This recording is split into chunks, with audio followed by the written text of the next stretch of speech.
स्वयं च प्रापकं वन्दे प्रणतार्तिहरं गुरुं आत्रेय रामा वरचतुरोः पौत्रं तदाश्रयं यामुनार्य गुरोः स्मृतिं भक्तिसारं गुरुं भजे அடியார்கள் வாழ அரங்கநகர் வாழ சடகோபன் தன் தமிழ்நூல் வாழ கடல் சூழ்ந்த மண்ணுலகம் வாழ மணவாள மாமுனியே இன்னமொரு நூற்றாண்டு. இந்த வாழி திருநாமத்தை ஒவ்வொரு சன்னதியிலும் மடங்களிலும் பாகவத கூடங்களிலும் திருமாளிகை கிரகங்களிலும் நித்தியம் நாம் அனுசந்தித்து மணவாள மாமுனிகளுக்கு பல்லாண்டு பாடுகிறோம்.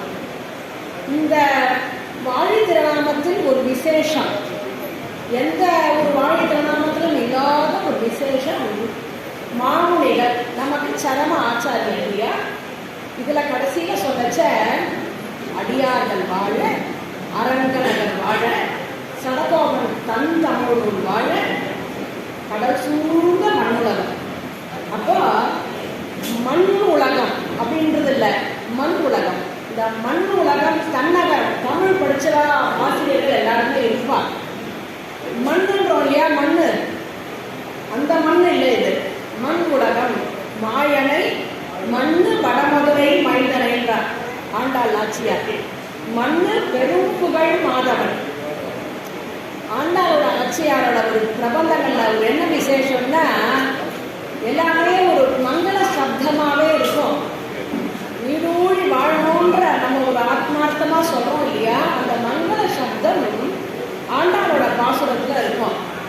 இந்த மண்ணு வடமதுரை அப்படி என்னைக்கும் நிலைத்து இருக்குமா, அதோட புகழ் அழியவே அழியாதான், காலங்கள் தோறும் இருந்து இருக்குமா. அதுதான் மண்ணு நிலைத்து இருப்பது, என்னைக்கும் இருக்கிறது அப்படின்ற மாதிரி சொல்றா. மண்ணு பெரும் புகழ் மாதவன். எம்பெருமானோட ஒரு கல்யாண குணங்கள் வளர்ந்துட்டே தானே இருக்கு. அன்னைக்கு எந்த காலத்துல எம்பெருமான் யோகத்தை சிருஷ்டி பண்ணினானோ அன்னையிலேருந்து ஜீவாத்மாக்களை எல்லாரும் உயிர் வைக்கிறதுக்காக கல்யாண குணத்தை காட்டி காட்டி நமக்கு ஞானத்தை கொடுத்து அதை அனுபவிக்கிறதுக்கு பண்றான் இல்லையா.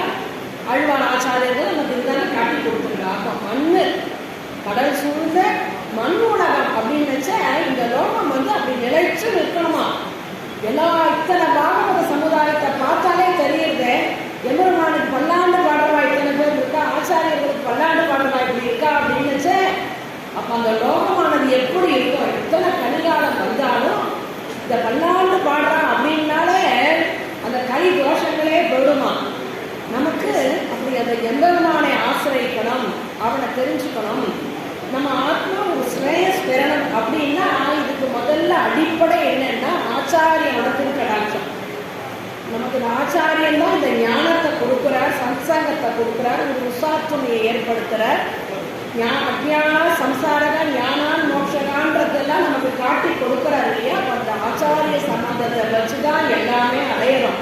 ஆச்சாரிய சம்பந்தம் இல்லைன்னா எதுவுமே பிரயோஜனம் கிடையாது. குரு பிரகாஷைய தீமா நம்ம ஆச்சாரியனை சொல்லிட்டே இருக்கோம். சுவாமி சாதிச்சார் முன்னாடி. அதை போல கடல் சூழ்ந்த மண்ணுலகம் வாழ மணவாள மாமுனியே. இந்த லோகங்கள்லாம் வாழணும் அப்படின்னா அந்த ஆச்சாரிய கிருபா கடாட்சம்.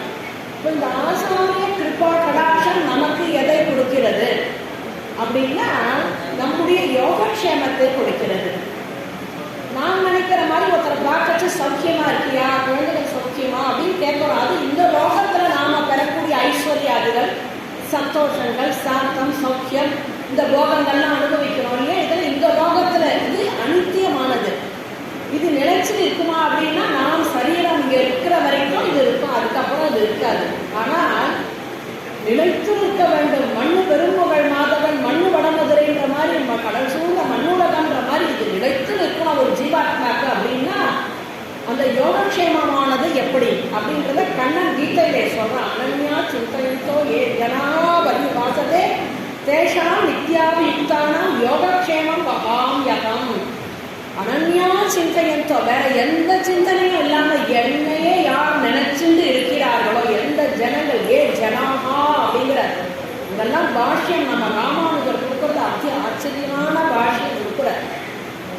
யார் எப்ப பார்த்தாலும் என்னையே நினைத்து கொண்டு இருக்கிறார்களோ, எந்த பாகவதர்கள் ஜனானா சாமானிய ஜனங்களை சொல்லலைங்க, பகவத் சொரூபம் ஆத்மஸ்வரூபம் உணர்ந்தவர்கள் சொல்றாங்க.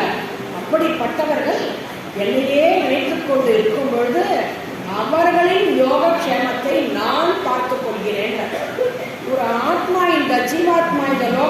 பிறந்துட்டுன்னா எதற்காக பிறக்கிறோம் அப்படின்னு கேள்வி கேட்டா இல்லையா? இந்த ஆத்ம ஸ்ரேயஸ், இந்த ஆத்மஸ்வரூபத்தை உணரணும்.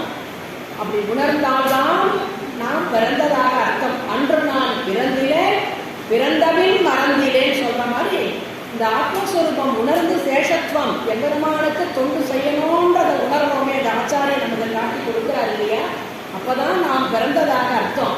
அப்போ இந்த யோகம் க்ஷேமம் அப்படின்னா சாதாரணமா நம்ம யோகம் அடிச்சதுங்கிறோமே, அந்த யோகம் இல்லை. இங்க கண்ணன் சொல்ற யோகம் எது கிடைக்கவில்லையோ, ஒன்று கிடைக்காத ஒரு வஸ்து ஒருத்தருக்கு கிடைச்சி விட்டுன்னா யோகம். யோகம் தான் போ அப்படிங்கிறாளே. ஆனா அதெல்லாம் நாம சொல்றதெல்லாம் அனித்தியம். ஆனா கண்ணன் சொல்ற யோகமானது நித்தியமாக இருக்கக்கூடியது, எப்பவும் எண்ணி சாஸ்வதமாக இருக்கக்கூடியது. இப்போ ஒரு வஸ்து எனக்கு கிடைக்கிறதுன்னா அந்த வஸ்து நிலையா இருக்குன்னு சொல்ல முடியாது, இல்ல அதை பெற்ற நான் நிலையா இருப்பேன்னு சொல்ல முடியாது.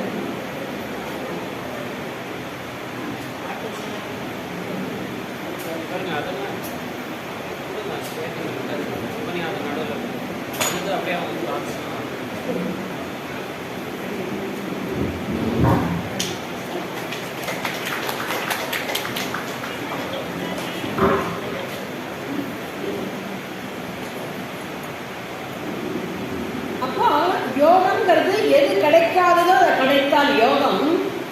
ஆனால் க்ஷேமம்ங்கிறது அதை அப்படியே தக்க வச்சுக்கிறது அந்த க்ஷேமம்ங்கிறது. அதை தான் சொல்றான், நான் உனக்கு கொடுக்கிறேன். யோகக்ஷேமம் பகாம் அகம், நான் கொடுக்கிறேன் தான். இப்போ எது யோகம் எது க்ஷேமம் அப்படின்னா எம்பெருமானோட ஒரு திருவருள் பெருக்கிறோம் இல்லையா? இந்த ஆச்சாரியன் மூலமா நம்ம கிடைக்கிறதே இதுதான் யோகம். இந்த திருவருளை பெற்றதுனால் நமக்கு என்ன கிடைக்கிறது அப்படின்னா கைங்கரியம். அப்போ இந்த கைங்கரியமானது சாஸ்வதமான நமக்கு இந்தியம் எம்பெருமானது கைங்கரியம் பண்ணுகிறோம். அங்க போறோம் இல்லையா? அந்தமே பேரின்பத்து அடியரோடு இருந்துட்டு பரமபதத்துல போய் நம்ம பண்றோமே, அதுதான் நிலையானது. நச்சப்புணரா வர்த்தது. இந்த ஆத்மா திரும்பி வரவே வராது. என்னைக்கும் யாரெல்லாம் எப்படியெல்லாம் எம்பெருமான ஆராதிக்கணும்னு ஆசைப்படுறாலோ புஷ்பமாலை கொடுத்தா புஷ்பத்தால கைங்கரியம், இல்ல நாம சங்கீர்த்தனம் தான் பண்ணணும்னா நாம சங்கீர்த்தனம், நமக்கு அபராதமான திருமேனி வேணும்னா அப்படி ஒரு திருமேனி, இல்ல சாமகானம் பண்ணணும்னா அதுக்கு தகுந்த மாதிரி கிடைக்கும். தத்ரது நியாயம் உபனிஷத்துல சொல்லச்ச இங்க எப்படி உபாசகர்கள் ஆசைப்படுறாலும் அது எம்பெருமான் நாங்க நடத்தி கொடுக்குறானோ. சில பேருக்கு கோலம் போடணும் அலங்காரம் பண்ணணும்னு ஆசைன்னா அந்த கைவரியா அங்க கிடைக்கும். இப்போ திருவாய்மொழி சேமிக்கணும் அப்படின்னா அங்க திருவாய்மொழி சேமிப்போம். அப்பேற்பட்ட கைவரியத்துக்கு என்னைக்கும் குறைவே வராதான். இதுதான் யோகக்ஷேமம் பகாமியம் சொல்றான். அப்போ இந்த கைங்கரிய பிரார்த்தனை தான் நம்ம ஆத்மஸ்வரூபம்ங்கிறது. ஸ்வப்பிரயோஜனம் எதுவும் இல்லாம நமக்கு மற்ற பிரயோஜனத்துக்காக இல்லாம ஸ்வப்பிரயோஜனமாக அவனுக்கு கைங்கரியம் பண்றதுதான் நினைக்கிறோமே. இது எதுக்காக இருக்கு அப்படின்னா இதை எம்பெருமான் நம்மளை திருத்தி பணிகொண்டு ஜீவாத்மாக்களுக்கு ஒரு கைங்கரியத்தை கொடுக்கறதுக்கு ஒரு சந்தர்ப்பம் நமக்கு தரணும் இல்லையா? அந்த சந்தர்ப்பம் எப்ப கிடைக்கும் அப்படின்னா அவன் ஒரு கோலாகலமா ஒரு விழா கொண்டாடினாதான் அந்த கோலாகலமான விழால எல்லாரும் கலந்துட்டு எல்லாரும் ஒரு சத் பாத்திரமா இருந்து அவனுக்கு ஒரு தொண்டு புரியறதுக்கான ஒரு சந்தர்ப்பம் நமக்கு கிடைக்கும். எம்பெருமானையே நினைக்கணும், அது ஒண்ணு. அவனுக்கு தொண்டு புரியணும். இப்போ எம்பெருமானையே நாம் எப்ப பார்த்தாலும் நினைக்க முடியுமா? காத்தால கொஞ்ச நாள் நினைப்போம், அப்புறம் நம்மளோட காரியங்களை நம்ம பார்க்கிறோம். அப்புறம் இந்த அஜ்ஞானம், இந்த முக்குணமயம் இருக்கு இல்லையா? சத்வ ரஜோ தமோ குணத்தினால நம்ம குணங்கள்ல மாறுபாடு அப்பப்ப வருது. அப்போ எம்பெருமானை நம்மளால நினைக்க முடியல. அப்ப எம்பெருமானையே நினைக்கக்கூடிய வல்லமை நமக்கு இல்லை அப்படின்னா மத் கர்ம பரமோதமார் அப்படிங்கிறார் கண்ணன் கீதையில. என் விஷயமான காரியங்களை நீ பண்ணு அர்ஜுனா. உனக்கு என்ன நினைச்சுட்டே இருக்கணும்ன்ற சாத்தியம் இல்லை. உனக்கு அந்த வல்லமை இல்லைன்னாக்க என்னையே நினைச்சுக்க முடியலனாலும் பரவாயில்ல, என் விஷயமான கர்மங்களை நீ செய். எப்போ என் விஷயமான நீ கர்மங்களை நீ பண்ணிட்டு இருக்கியோ அப்போ உன் மனசு என்ன ஆகும்? ஒரு நாள் இல்லை, ஒரு மாசம் இல்லை, ஒரு வருஷம் இல்லை, ஒரு நாள் என்னையே நினைக்கக்கூடியது. மற்றதெல்லாம் இந்த புளியப்பழம் இருக்கு இல்லையா? காயா இருக்கச்ச அந்த ஓடும் அந்த காய் பிரிக்கவே முடியாது, ஒட்டிகிட்டே இருக்கும். அந்த காய், அந்த புளியங்காய் பிஞ்சிலேருந்து பாருங்க கொஞ்சம் கொஞ்சமா வரைச்ச பழுக்கும். அப்ப என்ன ஆகும்? தானே பழுத்தால் விழுங்கனி போல் பக்கத்து வீடும் விழுத்தாலே தானவர்களும் வீடுன்ற மாதிரி அந்த ஓட்டுக்கும் உள்ள இருக்கிற பழத்துக்கும் சம்மந்தமே இருக்காது. நல்ல பழுத்த புளியம் பழுத்த பார்த்துருப்பேன்னு நினைக்கிறேன். இப்ப எல்லாம் மரங்கள்லாம் வெட்டிட்டா ஓடு தனியா இருக்கும், பழம் உள்ள தனியா இருக்கும். அதை போல எம்பெருமான் காரியங்களை நாம செய்ய செய்ய இந்த சம்சாரத்துல இருக்கக்கூடிய இந்த பந்தங்கள்லாம் நம்மளை விட்டு போய் எம்பெருமான் தான் தாயே தந்தை என்றும் தாரமைகளை மக்கள் என்றும் நோயே பட்டொழிந்தேன்னு அப்பா உன்னை தவிர எனக்கு பந்துக்கள் யாரும் இல்லப்பான்னு இந்த ஆத்மாவை போய் அவன் திருவடியில வைக்க தோணும். அப்ப இந்த கர்மாக்கள் என்ன ஆகுமா? மேல மேல இன்னும் செய்வோம் இன்னும் பண்ணணும் அப்படின்னு ஒரு ஆசை வரும். இத அந்த இடத்துல மத்கர்ம அப்படின்னு கண்ணன் சொல்றதுக்கு பாஷ்யக்காரர் ராமானுஜர் பாஷ்யம் கொடுக்கிறார். அங்க முதல்ல என்ன கொடுக்கிறார்? மத் கர்மன்ற இடத்துல கர்மானா என்ன கர்மா அப்படின்னா ஆலய நிர்மாண, ஆலயத்தை நிர்மாணம் செய்யறது. அந்த ஆலய நிர்மாணம் பண்ணிட்டா அந்த ஆலயத்துலதான் அத்தனை பேருக்கும் ஒரு கைங்கரிய பிராப்தி கிடைக்கிறது. அந்த சன்னதி அப்படின்னா அங்க எப்படின்னா வேதம் வல்லார்கள் அங்க வேதம் ஓதுகிறார்கள், அருள்செயல் ஓதுகிறார்கள், புஷ்ப கைங்கரியங்கள் இதெல்லாம் சொல்றாரு. அந்த இடத்துல ஒண்ணு சொல்ற உப்பலேப்பனை அப்படிங்கிறார். சாமானியமா நம்மளால ஒன்றும் பண்ண முடியலையா, ஒன்றும் தெரியலையா, ஞானம் இல்லையா, கவலைப்படாத. உப்பலேப்பனை அங்க பெருக்கி சுத்தம் பண்ணி கோலம் போடு, மெழுகு, எம்பெருமான் சன்னதியை மெழுகு, உனக்கு அந்த கைங்கரியம் அங்க கிடைச்சிருக்கு அப்படிங்கிற நாம சங்கீர்த்தனை ஒண்ணுன்னா சொல்றார். பாடு, ஸ்தோத்திரம் பண்ணு, உன்னால முடியுமா, என்ன முடியுமோ அதை அந்த இடத்துல பண்ணு. அத்தனை பேரும் அங்க கைங்கரியத்துக்கான சந்தர்ப்பம் இருக்குங்கிற. அப்போ ஒரு ஆலய நிர்மாணம் பண்ணி அங்க அத்தனை பேரையும் கைங்கரியத்துல நம்மளை ஈடுபடுத்துறாரு இல்லையா, அதுதான் இந்த மத்கர்மன்னு சொல்றார். அப்போ ஒரு விசேஷம் அப்படின்னா ஒரு எம்பெருமான் காரியத்துல நம்மளை ஈடுபடுத்தலாம். இப்ப பெருமாள் வீதி புறப்பாடு ஆறுது அப்படின்னா அங்க வீதியில இருக்கிறவா எல்லாரும் என்ன பண்ணுவா? வாசலை ஜலந்தரிச்சு கோலம் போட்டு கையில தட்டு வச்சு நிற்பா, வெத்தலை பாக்கு பழங்கள் தேங்காய் வச்சு நிற்பா. அந்த எம்பெருமான் வரானான்னு பார்த்துட்டே இருப்பா. இதுவும் ஒரு கைங்கரியம் தான்.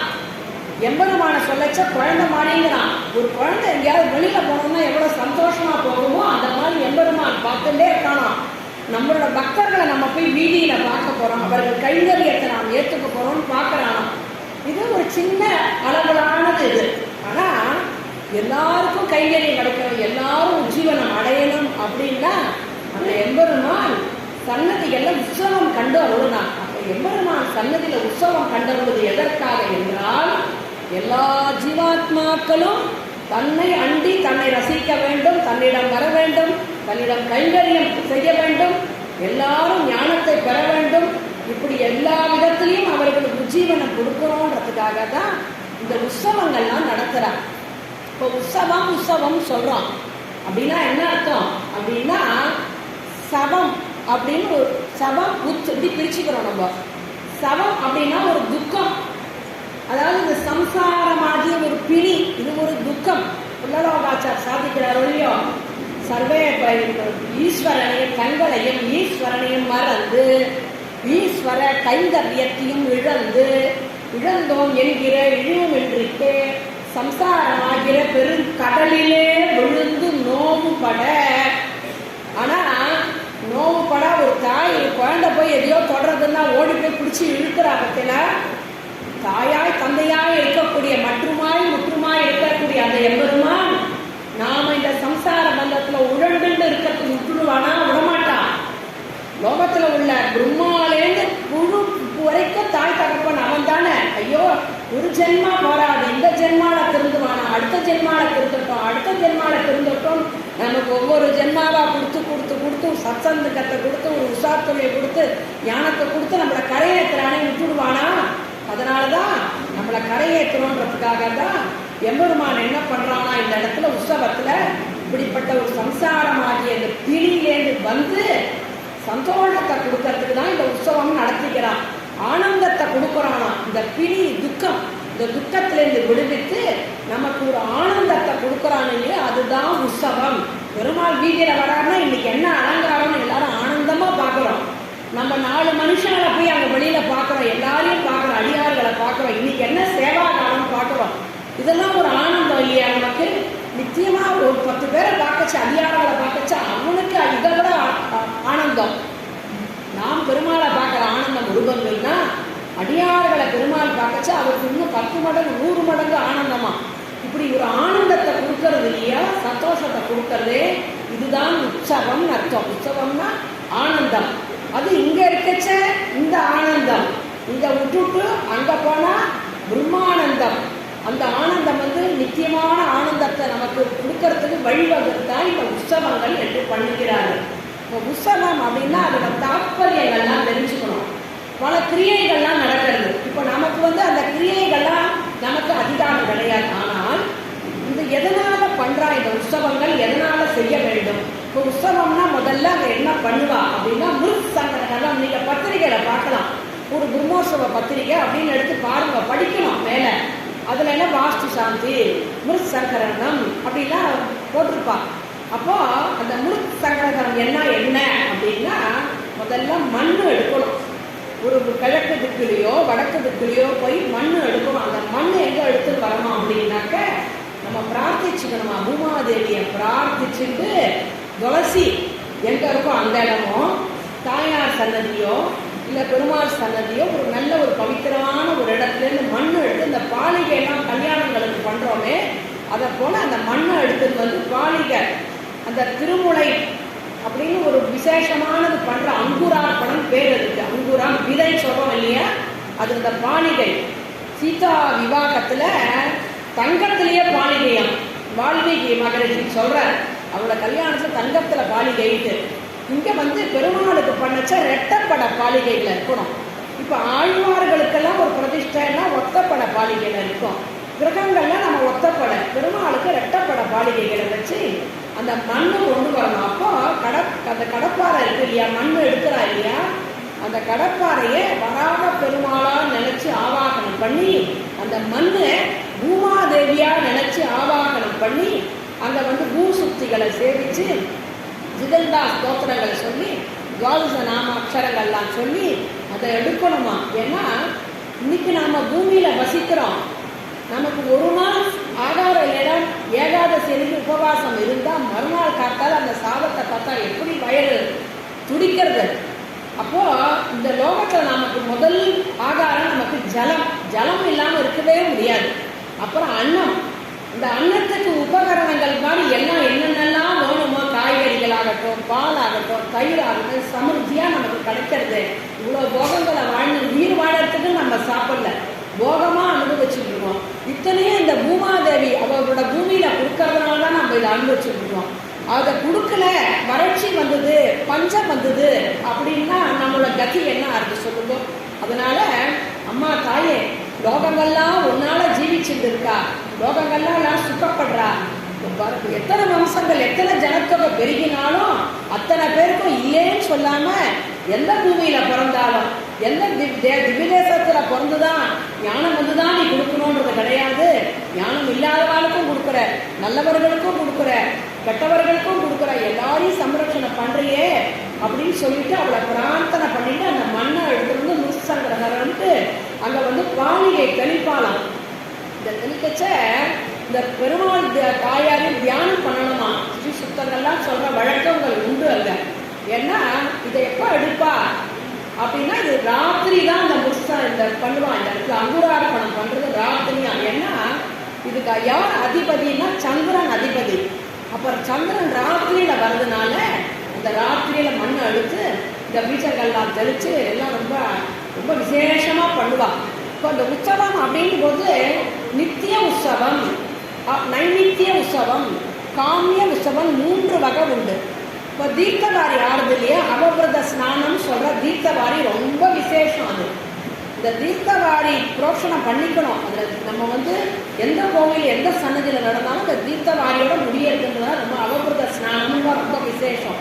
அதை கணக்கு வச்சு 9 நாள் பண்ணுவா உற்சவங்களை. இது நித்திய உற்சவம் பேரு.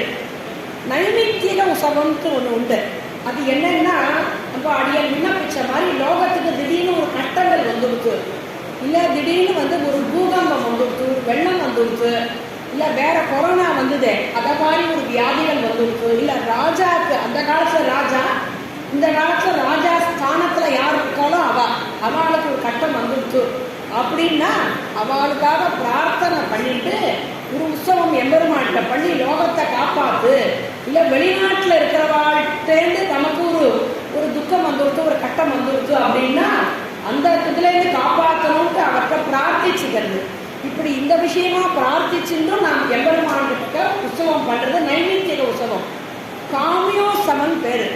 அது என்னன்னா, நாம் ஏதாவது விருப்பப்பட்டோ அந்த எஜமானன் விருப்பப்பட்டு ஒன்று பெற வேண்டும் என்பதற்காக பண்ணுவதோ, இல்லை அரசர்கள் ராஜ்யத்துக்காக பண்ணுறதோ, ஒரு கோரிக்கையை வச்சு பண்ணுறதோ, இல்லை தர்மம், அர்த்தம், காமம், மோட்சம் இப்படி இந்த 4 புருஷார்த்தங்கள் பெற வேண்டும் அப்படின்றத பண்ணி பண்ணுறது இந்த காமியோசவன் பேர். அப்போ உற்சவம் அப்படின்னா இந்த துக்கம் போய் சந்தோஷம் வரணும், இந்த சம்சார பிணியாகிய துக்கம் போகிறது, ஆனந்தம் வருது, அது நித்திய உற்சவமாக பண்ணுவார்கள், நைமித்திக உற்சவமாக பண்ணுவார்கள், காமிய உற்சவமாக பண்ணுவார்கள்.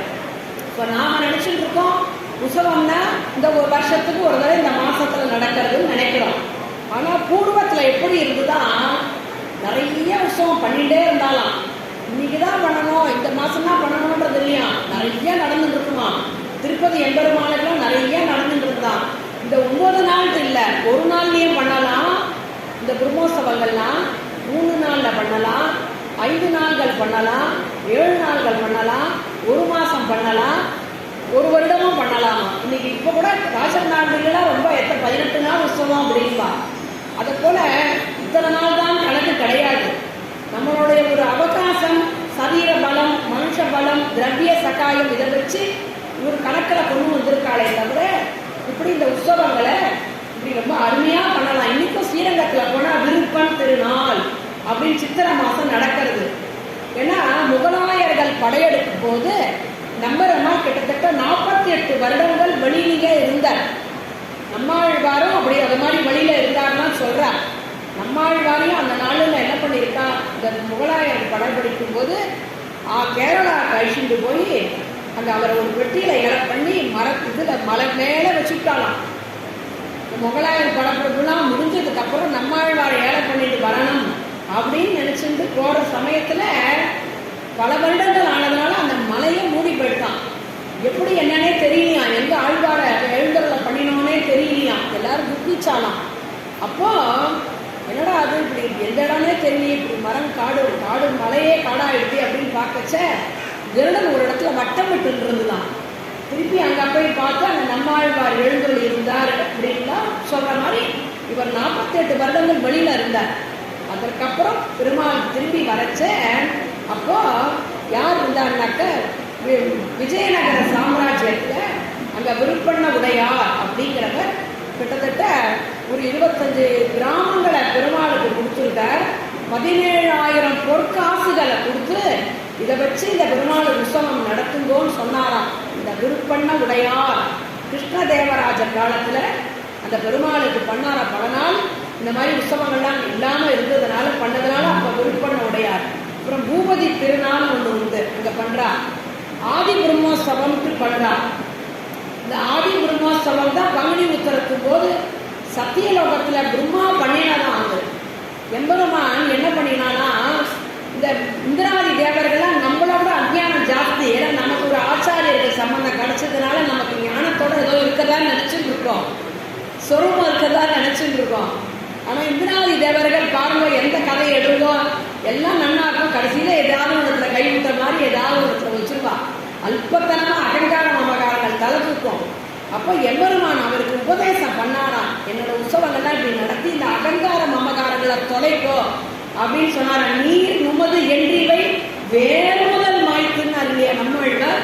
அகங்கார மமகாரங்களை தொலைக்கோன்னு சொல்லி எம்பெருமான் சொல்லி கொடுத்து பிரம்மா கத்துண்டு சத்தியலோகத்தில் எம்பெருமானுக்கு பிரம்மா பண்ணி அதுக்கப்புறம் சத்தியலோகத்திலேருந்து எம்பெருமான் க்ஷீராப்திக்கு வந்தான்.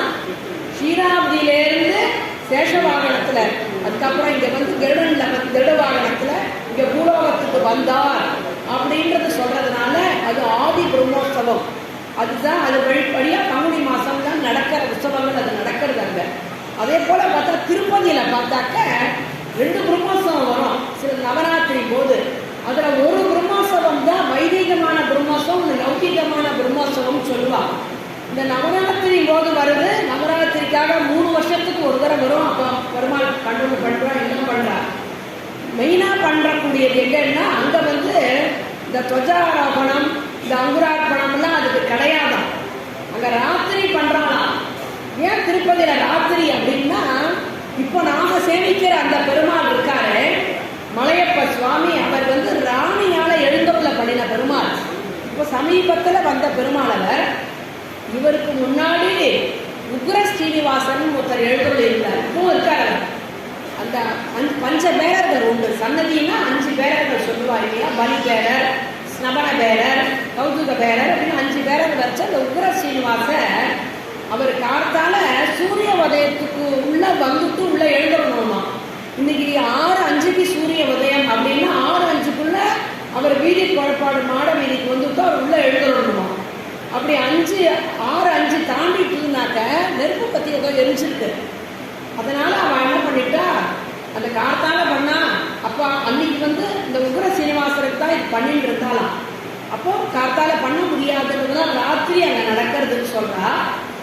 ஆனால் அந்த எம்பெருமான் கடைசியில் துவாதசி வருது இல்லையா, அன்னைக்கு பிடிக்காத்தால கிளம்புற 4 மணிக்கு கிளம்பி உதயநாச்சி மரோட கிளம்பி வந்து வெளியில் மாட வீதிகள் எல்லாம் வந்துட்டு 6:05க்குள்ளே உள்ளே போயிடுவார். வருஷத்தில் அப்படி வந்து வெளியில் வந்துட்டு உள்ளே போயிடுறார்.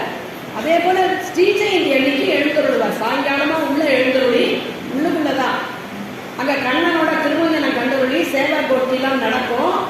அங்கே அன்னைக்கு ஸ்ரீஜெயந்தி அன்னைக்கு அவர் வந்து எழுந்தருள்வார். அவர் இந்த எம்பெருமானுக்கு திருப்பதியில் இந்த 10 நாள் உற்சவம் நடந்த உடனே அங்கே துவாதச ஆராதனை நடக்கும். புஷ்பயாகம் துவாதச ஆராதனைன்ட்டு பண்ணுவா எல்லா சன்னதிகளையும். அந்த 10 நாளில் ஏதாவது குறைபாடு இருந்ததுன்னா அந்த குறைபாடெல்லாம் போகணும் அப்படின்றதுக்கு பண்ணுவா. திருப்பதியில் அப்போ பண்ணுறது இல்லை. ஐப்பசி மாதம்தான் அந்த துவாதச ஆராதனை பண்ணுறா. துவாதச ஆராதனை கண்ணனுக்கு இந்த புஷ்பயாகம் ஐப்பசி மாதம் பண்ணுறா. இந்த ஸ்ரீஜெயந்தி போது உக்ர சீனிவாசன் வரைச்சு அப்போ தான் இந்த துவாதச ஆராதனைன்னு சொல்கிறா.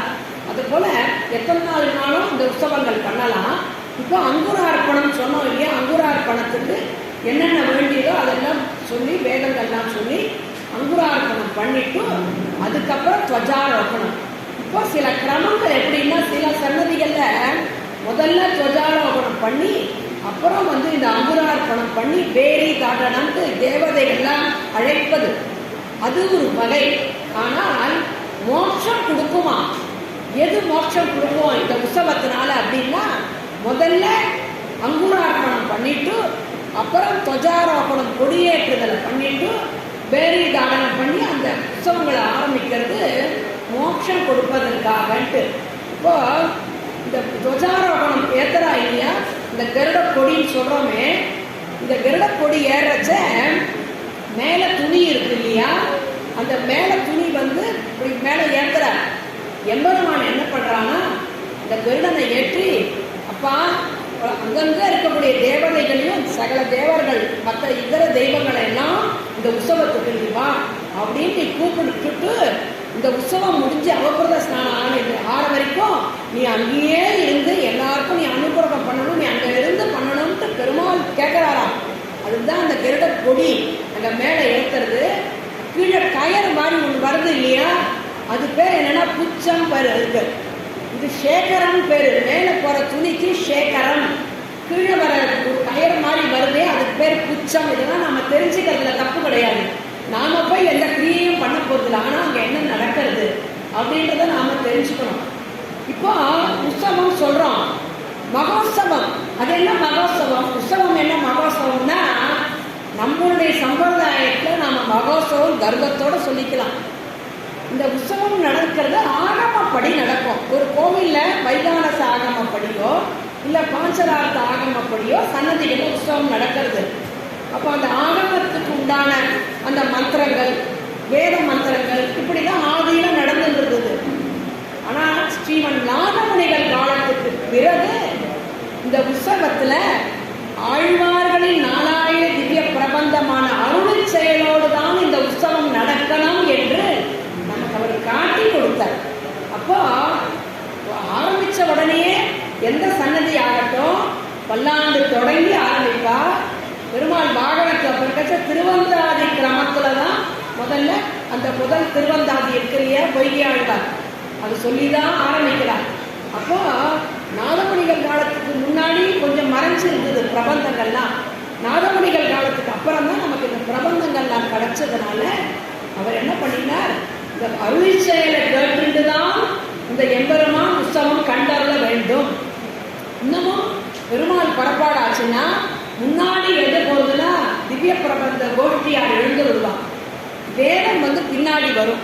ஏன்னா வேதம் என்ன பண்ணிட்டு எம்பெருமான் குணத்தெல்லாம் கண்டுபிடிக்கிறேன் போறேன்னு போச்சான். கண்டுபிடிக்க முடியும். ஆளவந்தார் உப்பர் அப்ஜ பூமி புருஷான்றத வியாக்கியானம் கொடுக்கிறார் பெரியவாச்சார் பிள்ளை. தேயே சதம்ட்டு போய் கண்டுபிடிக்க முடியல. அதுக்கு எதோ வாச்சோ நிவர்த்தே, என்னால இந்த எம்பெருமானை கண்டுபிடிக்க முடியலன்னு கொடுத்தான். இந்த எம்பெருமான் பின்னாடி போனதுனாலே இன்னும் தெரியல. வேத கோஷ்டியார் பின்னாடி வரா. அருளை செயல் அந்த ஈர ஆழ்வார்கள் ஈரச் சொற்கள் அமுத வெள்ளம், அந்த அமுத வெள்ளம் முன்னாடி போறது. ஏன்னா எம்பெருமானாகிய அமுதன் பின்னாடி வருகிறான். அந்த அமுதத்துக்கு முன்னாடி ஒரு அமுத வெள்ளம் போனோம் இல்லையா, அதனால இந்த எம்பெருமான் அப்படியே அமிர்த வடிவானவன். அமிர்தம்ன்றது வைகுண்டத்துக்கு பேரு. இந்த எம்பெருமான சொல்லச்ச உபனிஷத் சொல்றது அமிர்தம் திருஷ்டுவா திருப்பியன்றது. எம்பெருமானாகிய அமுதத்தை கண்ணால் பருகக்கூடிய அமுதமாக இருப்பானாம். தேனிலும் ஆற்ற இனியன்ற அமுதிலும் ஆற்ற இனியன் அவன். அப்பேற்பட்டவன் அந்த அமுதமாக இருக்கக்கூடியவன். அமிர்த இக பவத்திட்டு இவனை இவன் இப்படிப்பட்டவன் நம்ம நினைச்சுட்டோம்னா அங்க நமக்கு பரமபதமாகிய அந்த அமுதத்தையே பெருமாள் கொடுக்கிறார். அப்போ எம்பெருமானாகிய அமுதம் வரும் பொழுது அமுதமாகிய பிரபந்தத்தை சேவிச்சுட்டு நாம போனோம்னா அந்த அமுதமானது நமக்கு சுலபமா கிடைக்கும்ன்றதுக்காகத்தான் இந்த ஏற்பாடுகளை நாதமுனிகள் செஞ்சிருக்கார்.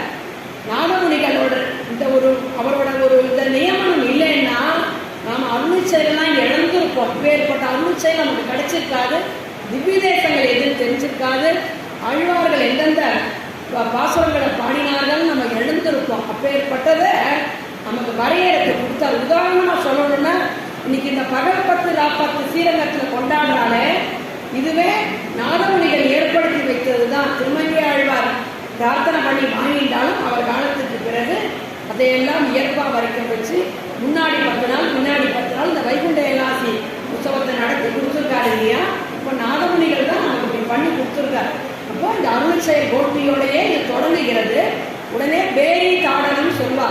பேரி தாடனம்னா இந்த முரசு கொட்டுறா இல்லையா, அந்த முரசு கொட்டுறது. அந்த முரசுக்கு ஒரு புது வஸ்திரங்களை சாத்தி அதுக்கு மரியாதைகள் பண்ணி லோகத்தில் இருக்கக்கூடிய அத்தனை தேவதைகளும் வர வேண்டும் என்று சொல்லி எல்லாரையும் அழைக்கணுமா. இந்த பேரி தாடனம் பண்றா. இன்னமும் ஒரு கிராமங்கள்லாம் இந்த வழக்கம் உண்டு. பேரி தாடனம் பண்ணியாச்சுன்னா அந்த கிராமத்தை விட்டுட்டு போகக்கூடாதுன்பா. அந்த 10 வருஷம் வரைக்கும் அங்கே இருந்து கலந்துட்டு தான் போகணும்ட்டு ஒரு வழக்கங்கள் உண்டு. அந்த காலத்தில் சொல்லப்பட்ட வழக்கங்கள். அந்த பேரி தாடனம் ரொம்ப முக்கியம். வாத்தியங்கள் இன்னென்ன ராகங்களில் பாடணும், இன்னென்ன ராகங்கள் ரொம்ப முக்கியம் அப்படின்றது. அந்த பேரி வாத்தியம் இருக்கு இல்லையா, அதை நெல் மாதிரி இருக்கக்கூடிய தானியத்தில் எழுதுறத பண்ணி அது எதுக்கு பண்றா அப்படின்னா லோகங்கள்லாம் சுபீட்சமா இருக்கணும். இந்த பிரம்மோற்சவம் பண்ற குறிக்கோள் என்ன அப்படின்னா நாம நினைக்கிற ஒரு மோட்சம் மட்டும் பெருமாள் தரல. லோகத்துல யாருக்கும் நோய் நொடி வரக்கூடாது. ராஜாக்கள் அரசர்களோ அந்த அரச ஸ்தானத்துல இருப்பவர்களோ நல்ல ஆட்சி செலுத்த வேண்டும். அரசர் நல்ல ஆட்சி செலுத்தினால்தான் பிரஜைகள் நல்லது பெற முடியும். உற்சவங்கள் எல்லாமே தனிப்பட்ட ஒருத்தரோட ஒரு சுயநலத்துக்காக பண்ணல.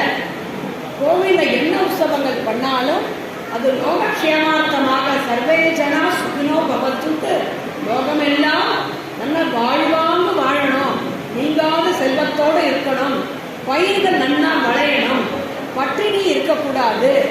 அப்புறம் குரு நிறைய இதெல்லாம் வருது இல்லையா நமக்கு. இப்போ என்னென்னா திடீர்னு ஒரு எதிரிகள் நம்ம நாட்டை தாக்குறாங்க, அதெல்லாம் வரக்கூடாது. துர்நிமித்தங்கள்லாம் இருக்கக்கூடாது. இப்படின்றத பிரார்த்தனை பண்ணக்கூடியதுதான் அது. அந்த கடதீபம் கூட பெருமாள் எழுந்தது உள்ள வந்து பெற்ற கடதீபம் சேமிப்பா. ரொம்ப 7 தலைமுறையில பண்ணின பாவங்கள் போகுமா. பிரம்மோற்சவத்திலே ஆகட்டும் மற்ற உற்சவங்கள் ஆகட்டும் பெருமாள் வீதியில வந்துட்டு கருடன் சன்னதி கிட்டக்க பெருமாளுக்கு திருப்தி கழிக்கிறது பண்றா இல்லையா. அது அந்த கடதீபம் காட்டுவா. 3 மந்திரங்கள் சொல்லுவாப்போ இந்த கடதீபம் எல்லாரும் அவசியம் சேமிக்கணும். என்னன்னா அந்த 3 மந்திரங்கள். முதல் மந்திரம் யார் பண்றா எஜமானன் அவன் நன்னா இருக்கணும். ஏன்னா அவர் ஆரோக்கியமா இருந்தாதான் உற்சவத்தை பண்ண முடியும். அதற்கப்புறம் அந்த ஊர் எந்த ஊர்ல பண்றோமோ அந்த ஊர் ஜனங்கள் நன்னா இருக்கணும் அப்படின்னு பிரார்த்தனை மந்திரம். அதற்கு பிறகு நாடு உலகங்கள் நன்னா இருக்கணும் அப்படின்னு பிரார்த்திச்சுட்டு 3 தடவை அந்த மந்திரத்தை சொல்லிதான் அந்த கடதீப மந்திரம். கடதீபம் சேமிக்கிறது 7 தலைமுறையில பண்ணின பாவங்கள் போகுமா. ரொம்ப ஒவ்வொரு உற்சவமே ரொம்ப ஆச்சரியமான உற்சவங்கள். இப்போ அதுதான் திருப்பதியில கூட ரத சப்தமி. இந்த உற்சவங்களை யாராவது எழுந்துட்டா ரத சப்தமி பண்றா இல்லையா, அந்த ரத சப்தமி இன்னைக்கு அத்தனை வாகனத்திலையும் எம்பெருமான் எழுந்தருள்றார். என்ன ரத சப்தமி அப்படின்னா திரிலோச்சன ஜெயந்தின்னு பேரு. திரிலோச்சனன் அப்படின்னா ருத்ரனுக்கு பேரு, கபிலேஸ்வரனுக்கு பேரு. அவனுக்கு ஒரு சாபம் வந்துவிட்டான். அந்த திரிலோச்சனன் என்ற கபிலேஸ்வரனுக்கு ஒரு சாபம் வந்துவிட்டான். அவன் என்ன பண்ணியிருக்கான், அந்த சாபத்துக்காக எம்பெருமான் பிரார்த்திக்க அந்த பகவான் அந்த சாபத்தை போக்கினாராம். அந்த பெருமாள் திரிலோச்சனனுக்கு சாபத்தை போக்கின தினத்தை இந்த கபிலேஸ்வரன் ஒரு உற்சவமே கொண்டாடுறான். அவன் பண்ற உற்சவம் தான் அந்த ரத சப்தமின்ற உற்சவம். ரத சப்தமியை சேவிச்சா சக்கரவர்த்தி ஆவார்ன்றா. இப்போ நாட்டாளுற சக்கரவர்த்தி அப்படின்னு நம்ம சொல்றோம். பொதுவாக இப்போ இந்த காலத்துல சக்கரவர்த்தினா ராஜாக்கள் கிடையாது. ஆனாலும் என்னன்னா அவரவர்களுக்கு ஒரு நல்ல பதவி கிடைக்கும். அது வந்து திரிலோச்சன ஜெயந்திங்கிறது தான் ரத சப்தமின்ட்டு திருப்பதியில கொண்டாடுறா. கபிலேஸ்வரனுக்கு சாபத்தை போக்கின நாள் எம்பெருமான் அந்த கபிலேஸ்வரனுக்கு திரிலோச்சனனுக்கு சாபத்தை போக்கிய நாள். அதனால் அவன் அந்த திரிலோச்சனன் எம்பெருமானுக்கு உற்சவங்களை செய்து இந்த ரத சப்தமி அங்கே கொண்டாடப்படுகிறது. அவ்வளவு விசேஷமாக சொல்கிறார்கள். இப்போ கும்பகோணத்துல சூரிய பகவானே அதை நடத்துறதா ஐதீகம். அதே போல அன்னைக்கு என்ன இன்னும் விசேஷம் அப்படின்னா ஸ்ரீரங்கத்துல சந்திர புஷ்கரணிக்கு அன்னைக்குதான் சந்திர புஷ்கரணி பேர் வந்துதான்.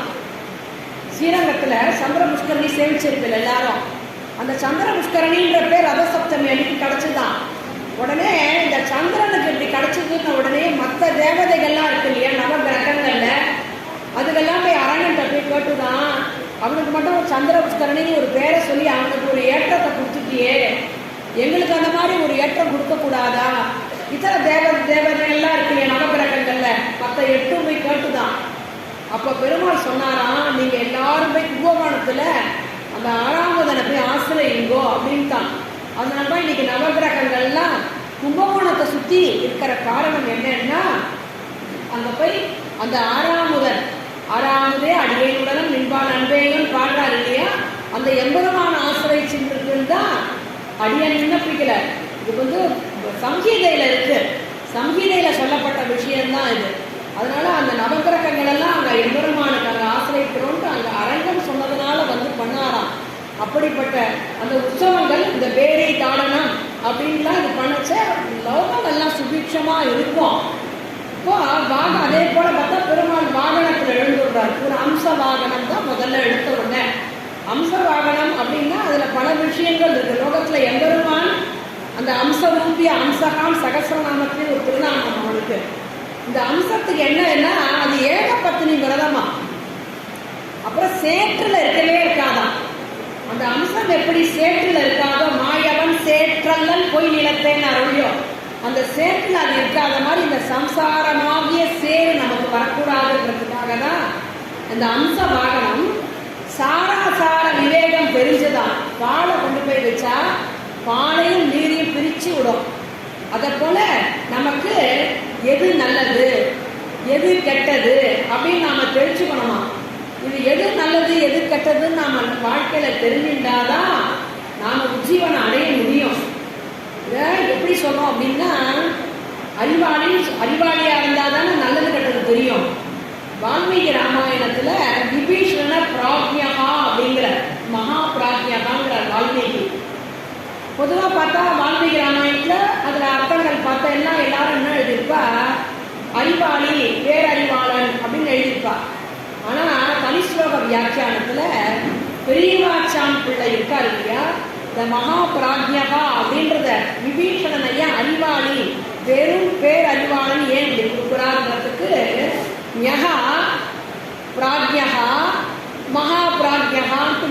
மூணா பிரிக்கிறார். அதாவது உலகத்துல எது நல்லது எது கெட்டதுன்றத முதல்ல தெரிஞ்சுக்கிறோம். அதுக்கப்புறம் எது நல்லதோ அதை பின்பற்ற வேண்டும், எது கெட்டதோ அதை விட வேண்டும். அடுத்தபடி நம்ம தெரிஞ்சுக்கிறோம். அறிவுங்கிறது நிலை மாறுபடுறது. அது பிராக்ஞகாவா. மகா பிராக்ஞகா பெரும் பேரறிவாளன் அப்படின்னா தெரிஞ்சுட்டா போருமா? இது நல்லதுன்னு தெரிஞ்சுக்கிறோம், இது கெடுதல் தெரிஞ்சுக்கிறோம். அப்ப என்ன பண்ணணும்? கெடுதலை விட்டுட்டு நல்லதை போய் ஆசிரியக்கணுமா? இந்த விபீஷணன் என்ன பண்ணானா, எது நல்லது எது கெட்டதுன்னு போது ராமன் திருவடி நமக்கு நல்லது, நமக்கு ராவணனை விடணும், இதுதான் தவறு அப்படின்றத தெரிஞ்சுட்டானா முதல்ல அறிவு. அதுக்கப்புறம் என்ன நினைச்சானா, சரி ராவணனை விட்டுடுவோம், ராமன் கிட்ட போவோம்ட்டு மனசுல தீர்மானம் பண்ணிட்டானா. அது பிராக்ஞகா, அறிவாளன், பெரும் அறிவாளன், பெரும் பேரறிவாளன். ஏன் அப்படின்னா இந்த ராவணன் நமக்கு இது தீங்கு, இது அதர்மம், இது விட்டுடணும். ஆனால் எது நல்லதோ அதை நமக்கு கொடுக்கறதுக்கு யார் கொடுக்குறா, அந்த புத்தியை கொடுக்குறா அப்படின்னா அது அந்த எம்பெருமான் தான் நமக்கு அந்த புத்தியை கொடுக்குறான்.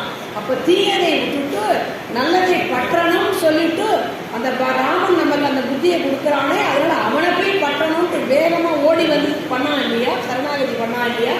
அதனால அவன் மகா பிராக்ஞகா அப்படின்னு அங்கே கொடுக்குறார் பெரியவாச்சான் பிள்ளை.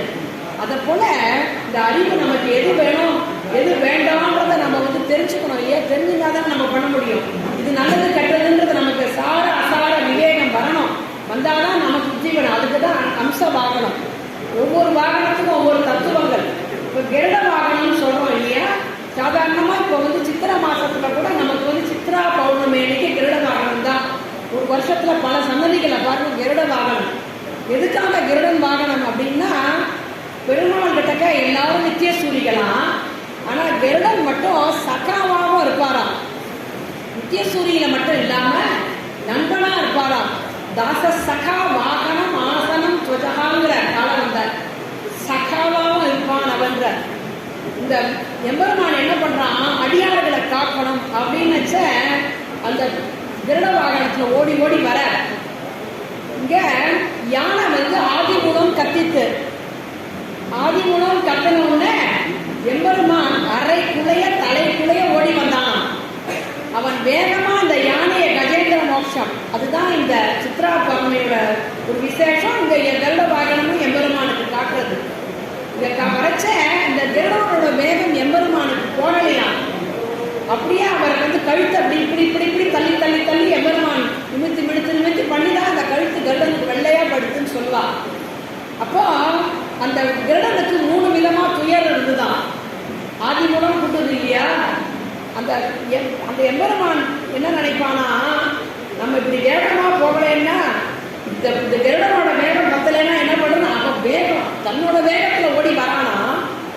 இந்த துயர் பெரிய துயர் இருக்குதான், பெரும் துயரா இருந்துதான் யானைக்கு. என்ன துயர் அப்படின்னா, முதல் துயர் யானை காலில் முதல்ல வாய் பிடிச்சிருக்க சாதாரணமாக வந்துருக்கு. தன்னோட கையில வந்து புஷ்பம் வச்சிருந்தது, தாமரை புஷ்பம் வச்சிருந்தது.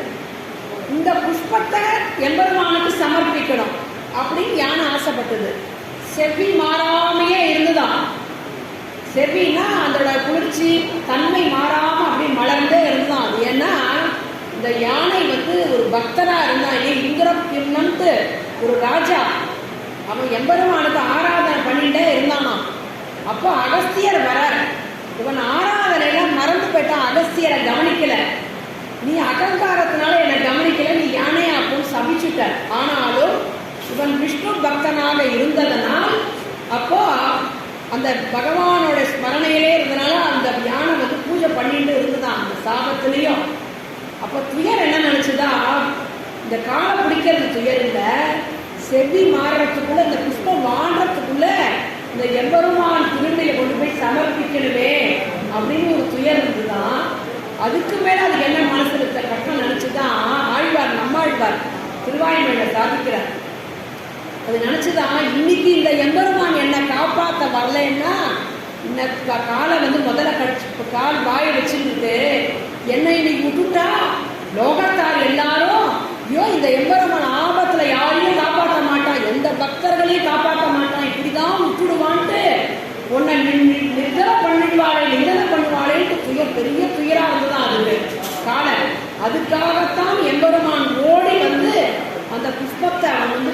கொண்டாண்டு தொழும் காதல் களிரல்பான் உள்ளூர்ந்து தோன்றினையே அப்படின்ட்டு அங்க ஆழ்வார் பாசனம் இருக்கு. அப்படிப்பட்ட அந்த எம்பெருமான் கஜேந்திர மோட்சத்துக்கு எப்படி ஒரு முதல மாய கபில மாதிரி இந்த நம்மளோட ஜீவாத்மாக்கள் இந்திரியங்கள்லாம் இருக்கு இல்லையா, நம்மளோட இந்திரியங்கள்லாம் நம்மளை அப்படியே பிடிச்சி இழுக்கிறது.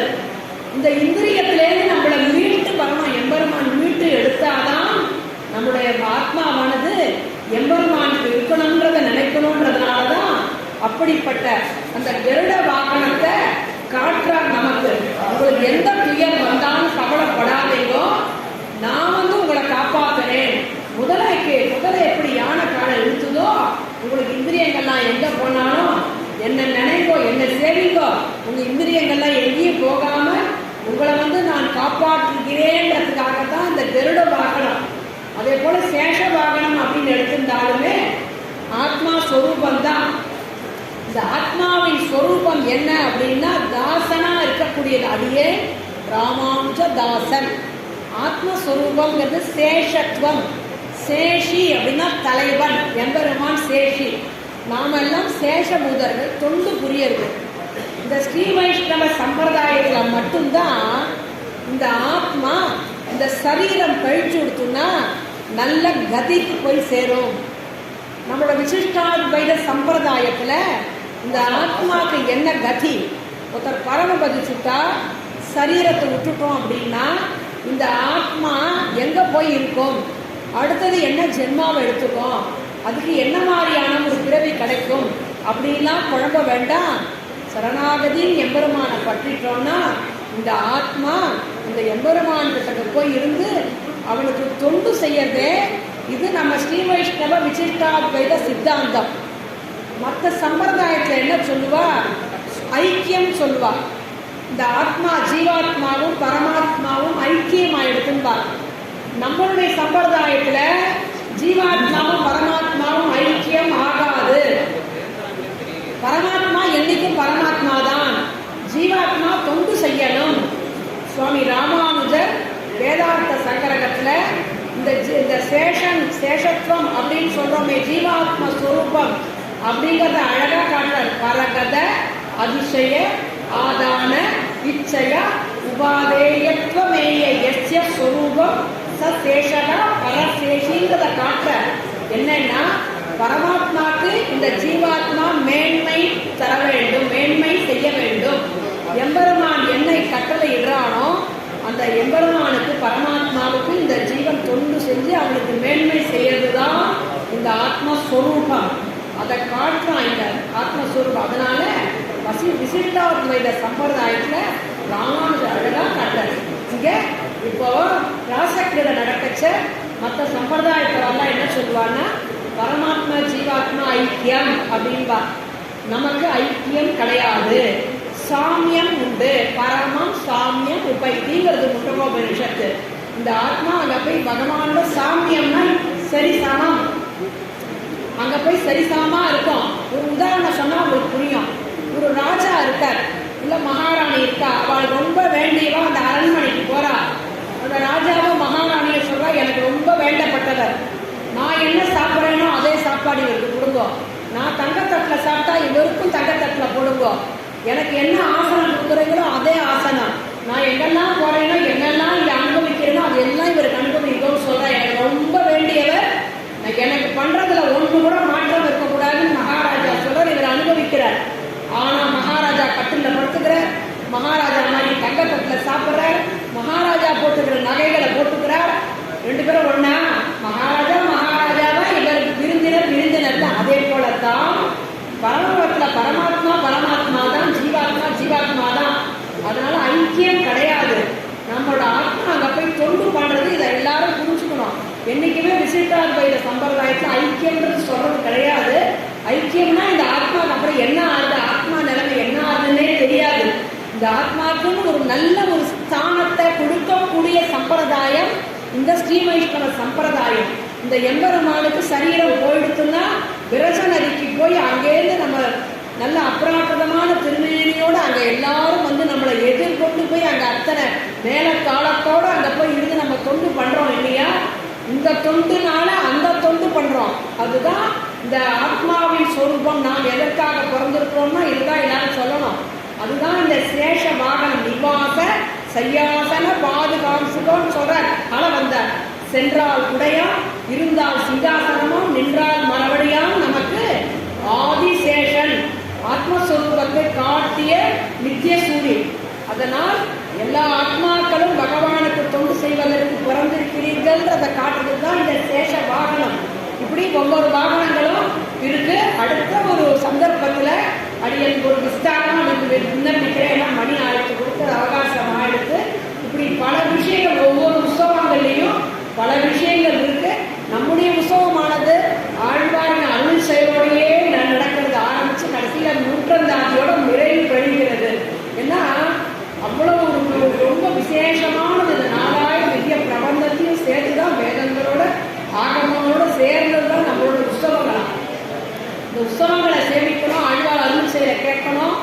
இங்கெல்லாம் கவியாராதனை கைங்கரியங்களில் ஈடுபடுறோம், மற்ற கைங்கரியங்களில் ஈடுபடுறோம்னு லோகத்தில் உள்ள அத்தனை பேருக்கு ஒரு கைங்கரியத்தில் இந்த மகோத்சவமானது கொடுக்கறது.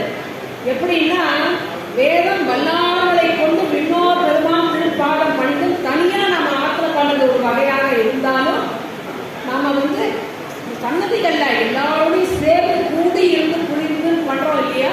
அப்போ லோகத்துல எந்த விதமான கெடுதலும் வராது, பசி வராது, பட்னி வராது, இந்த மாதிரி ஒரு அகாலத்துல வர்ஷிக்க வேண்டிய மழைகள் வராது, எந்த பிரளயமும் வராது. எம்பெருமான் திருவருள் உலகமெல்லாம். அதனாலதான் அடியர் ஆரம்பிக்க செய்வேன். கடல் சூழ்ந்த மண்ணுலகம் வாழட்டு உலகமே நன்னா இருக்கணும்னு நினைச்சிட்டு பண்றதுதான். அதே மாதிரி பவித்ரோத்சவம் பண்றா, கௌரவோத்சவங்கள்லாம் பண்றா. பவித்ரோத்சவங்கள்லாம் கூட அந்த வருஷத்துல அந்த பெருமாளுக்கு என்னென்னலாம் ஏதாவது ஒரு லோகம், மந்திர லோகமோ கிரியா லோகமோ ஏதாவது இருந்ததுன்னா அதெல்லாம் சரி பண்ணணுன்றதுக்கு தான் அந்த பவித்திர உற்சவங்கள்லாம் பண்றா. க்ஷீராப்தி யஜனம் அப்படின்ட்டு விருத்த ஆரிக்க ஸ்மிருதிலாம் சொல்றது. தெப்போத்சவம், அந்த தெப்போத்சவத்தெல்லாம் எப்படி பண்ணணும், பல வசந்த உற்சவம் அப்படின்னு நிறைய உற்சவங்கள்லாம் இருக்கு. அவகாசம் இல்லாததுனால முதல்ல முக்கியமா எதுக்காக உற்சவங்கள் பண்றா, எல்லாரும் கைங்கரியத்தில் ஈடுபடணும், அவரவர்கள் ஆத்மஸ்வரூபத்தை உணரணும், நாடு நகரம் நன்றா இருக்கணும், எல்லாரும் ஆரோக்கியத்தோட இருக்கணும். அதனாலதான் இந்த கொடியேற்ற உற்சவம், பேரி நாடகங்கள்லாம் பண்ணா நாடுகள் நன்னா இருக்கணுமா. இந்த பேரி வாத்தியம் ராமானுஜர் நித்திய கிரந்தத்திலேயே பேரி வாத்தியத்தோட திருவாராதனை பண்ணணும்னு தான் அங்க சாதிக்கிறார். நித்திய கிரந்தத்துல இருக்கு. நம்மளால முடியல. நம்ம என்ன பண்றோம், சர்வமங்கல விக்கிரகாய சமஸ்த பரிவாராய ஸ்ரீமதே நாராயண நமன்னு முடிச்சிடுறோம். வேறு வாத்தியங்கள்லாம் உண்டு. அப்பேற்பட்டது என்னன்னா லோகங்கள்லாம் சுபீட்சமா இருக்குமா, நோய் நொடி இருக்காதா, பசிப்பட்டு இருக்காது. இன்னும் சொல்ல போனா திருத்தேர் எப்படி நமக்கு இந்த ஆத்மா அப்படியே போய் மேல பிரம்மரந்தத்துல போய் இந்த மேல போறது, அதுதான் அந்த திருத்தேர்ல ஒவ்வொரு நிலையா போய் எம்பெருமான அடையிற மாதிரி இங்க அப்படி ஆத்மா ஒவ்வொரு இடமா போய் இப்படி மேலேருந்து போறதுதான். இந்த சுசும்னா நாடி வழியா போறது இல்லையா, உயிர் பிரியறது இல்லையா, போய் அவன்கிட்ட போறது இல்லையா. அச்சிராதி மார்க்கம் சொல்றாளே, அதுதான் அதோட தாற்பயம். திருத்தேர்ல இறங்கினத்து வர சமயத்திலேயோ இல்லை பெருமாள் எழுதணும்னு விநியோகம் பண்ணுவா, பெருமாளுக்கு பிரசாதம் சமர்ப்பிப்பா. அந்த பிரசாதத்தை வாங்கி யாருக்கு குழந்தைகள் பிறக்கணும்னு ஆசைப்படுறாளோ அந்த பிரசாதத்தை அந்த திருத்தேர்ல அம்சேர் பண்ணின பெருமாளுக்கு அம்சேர் பண்ணின பிரசாதத்தை கொடுத்தா அவளுக்கு புத்திர பிராப்தி அடிக்குமா, அவ்வளோ சத்தான குழந்தை பிறக்குமா. அதே போல துவஜாரோகணம் போது அந்த கருடாழ்வாருக்கு அம்சேர் பண்ணுவா பிரசாதம். அந்த பிரசாதத்தை அர்ச்சகர் சுவாமி கிட்ட வாங்கி அந்த யாருக்கு புத்திரனோ புத்திரியோ பிறக்கணும்னு ஆசைப்பட்டா அந்த பிரசாதத்தை அங்க கொடுத்தா அவன் சத்தான குழந்தைகள் பிறக்குமா. மாயன் மணிவண்ணன் கால்மணி மக்களை பெறுவர்களேன்னாரு. அதை போல அந்த மாதிரி அந்த உற்சவங்கள்லாம் லோகக்ஷேமம், நல்ல பிரஜோத்பத்தி, கைங்கரியம் பண்றதுக்கு உண்டான புத்தி, நாடு